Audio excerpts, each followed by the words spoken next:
எல்லாருக்கும் வணக்கம். நான் உங்கள் வள்ளி. இன்றைக்கி நம்ம சேனலில் என்ன பார்க்க போகிறோன்னா, தீபாவளி ஸ்பெஷலாக பூந்தி எப்படி செய்யலான்னு பார்க்க போகிறோம். ஒரு 200 கிராம் கடலை மாவு இருந்தால் போதும், நம்ம வீட்லேயே பூந்தி செஞ்சிடலாம். கடையில் உள்ள பூந்தி மாதிரியே வீட்லேயே செஞ்சிடலாம். எப்படி செய்யலான்னு பார்க்கலாம் வாங்க, வீடியோக்குள்ளே போகலாம். அதுக்கு முன்னாடி நம்ம சேனலை சப்ஸ்கிரைப் பண்ணலைன்னா சப்ஸ்கிரைப் பண்ணிக்கோங்க. இப்போது நம்ம பூந்தி செய்கிறதுக்கு என்னென்ன தேவையான பொருட்கள்னு பார்க்கலாம். இப்போ நான் பூந்தி செய்கிறதுக்கு 200 கிராம் கடலை மாவு எடுத்திருக்கேன், 300 கிராம் சீனி எடுத்திருக்கேன். நான் இப்போ 2 கலரில் செய்கிறதுனால எல்லோ கலரும் ஆரஞ்சு கலர், இந்த 2 கலர் பொடி நான் எடுத்திருக்கேன். ஒரு பிஞ்ச் அளவுக்கு சோடாப்பு, ஒரு 4 ஏலக்காய். இதை நம்ம எப்படி செய்யலான்னு பார்க்கலாம் வாங்க. முதல்ல பூந்தி ஊறுறதுக்கு பாகு ரெடி பண்ணிக்கிடலாம். இப்போ நான் இந்த டிஃபன் பாக்ஸுக்கு ஒரு டிஃபன் பாக்ஸ் சீனி எடுத்திருக்கேன். இந்த சீனி இதில் ஆட் பண்ணிக்கிடுறேன். அதே டிஃபன் பாக்ஸ் அளவுக்கு 3/4 அளவுக்கு தண்ணி எடுத்து இது கூட ஆட் பண்ணிக்கிடுறேன்.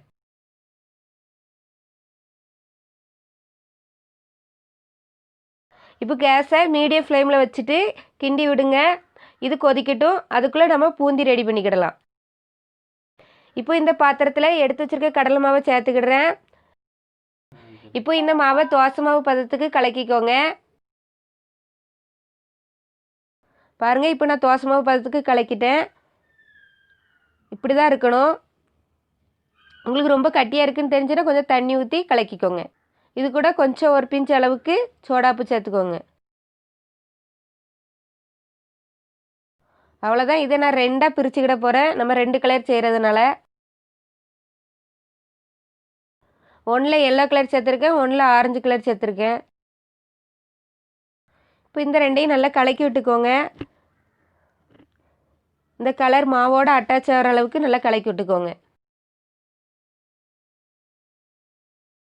இப்போ நம்மளுக்கு பூந்தி ஊற்றுறதுக்கு மாவு ரெடி ஆகிட்டு, இப்போ பாருங்கள் பாகு நம்மளுக்கு ரெடி ஆகிட்டு. கையில் பிசு பிசுன்னு ஒட்டுற அளவுக்கு தான் பாகு இருக்கணும். ரொம்ப கம்பி பதத்துக்கும் போயிடக்கூடாது. பிசு பிசுன்னு ஒட்டுற அளவுக்கு வச்சுக்கோங்க. இப்போ இது கரெக்டாக இருக்குது. இதை நம்ம ஆஃப் பண்ணி வச்சுக்கலாம்.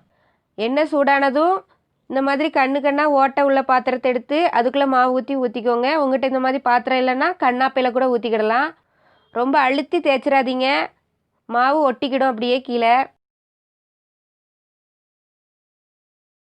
பாருங்கள், நான் கண்ணாப்பையில் கூட ஊற்றி காட்டுறேன், அதுவும் சூப்பராக தான் வரும். அதே மாதிரி இந்த பூந்தி ரொம்ப நேரத்துக்கு வேகக்கூடாது. கார பூந்தினா வேகலாம், இது ரொம்ப வெந்துட்டுனா ஊறதுக்கு ரொம்ப லேட் ஆகும். அதனால் 1 நிமிஷத்துக்குள்ளே எடுத்துருங்க. இப்போ நம்மளுக்கு எல்லா கலர் பூந்தி ரெடி ஆயிடுச்சு. ஆரஞ்சு கலர் பூந்தி ரெடி பண்ணிக்கிடலாம். இப்போ நம்ம ரெடி பண்ணி வச்சிருக்கிற ஆரஞ்சு கலர் மாவை எடுத்து ஊற்றிக்கலாம்.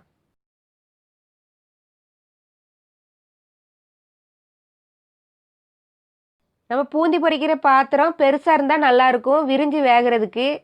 இது ரொம்ப நேரம் வேக விடாதீங்க. வேக விட்டால் சீனி பாகில் ஊறதுக்கு ரொம்ப லேட் ஆகும். அதனால் 1 நிமிஷத்துக்குள்ளே எடுத்துருங்க. இப்போ நம்மளுக்கு ஆரஞ்சு கலர் பூந்தி ரெடி ஆயிடுச்சு. நம்ம எடுத்துக்கலாம். இப்போ நான் 2 பாத்திரத்தில் தனித்தனியாக எடுத்து வச்சுருக்கேன். நம்ம ஏற்கனவே ரெடி பண்ணி வச்சுருக்கிற சர்க்கரை பாகை இது கூட சேர்த்துக்கலாம். சர்க்கரை பாகு கொஞ்சம் சூடாக இருக்கணும். சூடாக இருந்தால் தான் பூந்தி அதில் நல்லா ஊறும்.